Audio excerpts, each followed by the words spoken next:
We talked about this band's last record, so it's time to talk about their new one here in 2013, the band being DevilDriver and the album being Winter Kills. Interesting little album name. I know this is an album that we're going to talk about the deluxe edition, actually, as opposed to the standard edition, because there's some some interesting stuff that actually comes along with this, some bonus tracks as well as a cover, but we'll get to that here in a little bit.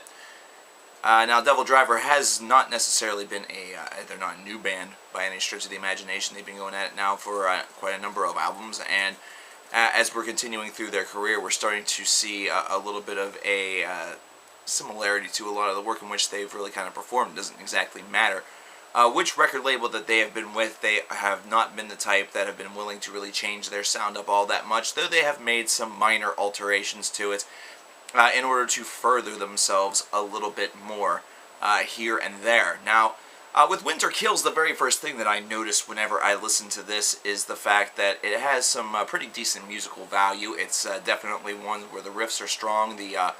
The vocals are definitely very brutal in their aspect. They have a lot of anger and a lot of aggression behind them, which is something that is no surprise, no shock, nothing different, nothing new for the band DevilDriver, and it's something that is certainly prevalent throughout the course of this album.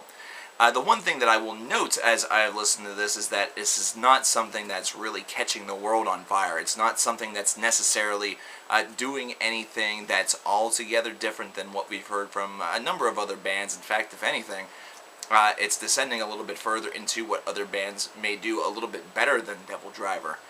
Though DevilDriver may be more of an accepted name amongst metal fans than a lot of the other ones. This is one that does employ some breakdowns. It does employ some of those annoying little nuances that traditionally just drive me bonkers, and actually do on this album as well. Not so much because of their mere presence, but because of the fact that they really don't seem to be all that necessary.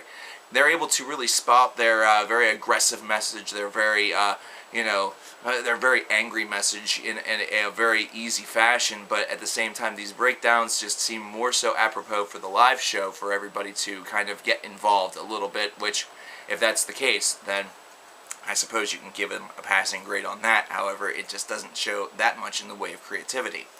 As far as riffage is concerned, there's definitely a bit of a devaluement from the last record. I've noticed that there's not nearly as much on this release that kind of gives me that really headbangy feel. It doesn't give me a lot of reason to kind of get riled up and shaking my boots while I'm sitting down and listening to this record. I know that this is probably not the case for a lot of other individuals, perhaps those who consider themselves to be more die-hard DevilDriver fans, whom I think that this album is going to really go over quite well for. I think that this is going to be exactly what they're looking for. Just for me, it just seems as though I'm hearing some similar ideas over and over again, and I like to see a little bit of growth, a little bit, and I'm seeing a little bit more in the negative direction as opposed to the positive direction. Now, as this album continues onward and gets into its second part, the creativity does tend to bolster and kind of ramp up just a little bit, but at this point in time, if you're the type of person who's very quick on the draw, it may be a little too late. It might be something where it's taken so long to kind of get ramped up to a flavor in which you desire, as opposed to somebody else where you may not even make it this far. However, the second half definitely offers a couple of things that the first half doesn't seem to. I really like Winter Kills a little bit on this release. I kind of like the idea of it, just the real, the basis of the song and everything like that. Ruthless is not that bad. The Appetite is kind of, it's whenever we get to the cover, and I really want to talk about this cover a whole heck of a lot. Not that this really affects scoring whatsoever. This isn't something where I'm making it the basis of the review because this is the determining factor.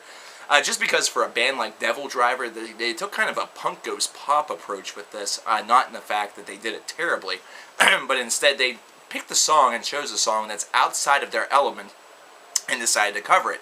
The song that they chose being Sail from AWOL Nation. Now, if you know the song from AWOL Nation, it's definitely not one that's aggressive whatsoever. It's definitely not one that has any sort of aggressive pacing to it. It's really not one that seems like it would fit the DevilDriver motif whatsoever. And that's actually why this was kind of a genius move.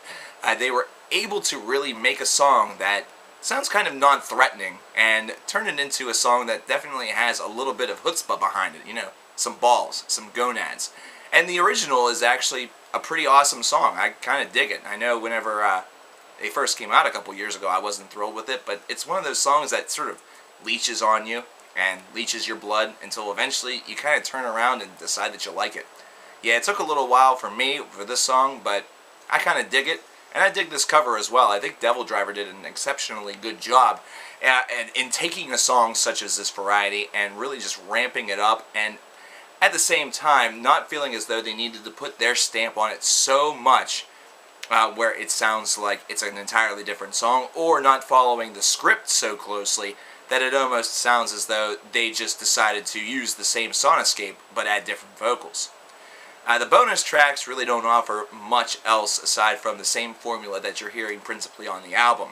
Whether or not these were scheduled bonus songs that they kind of had labeled for this edition, either that or just songs that didn't quite make the cut for the studio version variety of the album, well, it remains to be seen. But either way, these are a pair of songs that really don't offer anything new to the palette or to the formula. So for that said, it might as well have just been on the album. Now, this is definitely an album that's been moving ever since it came out yesterday. It's one that certainly has, I've sold a number of copies of, being in the record business myself.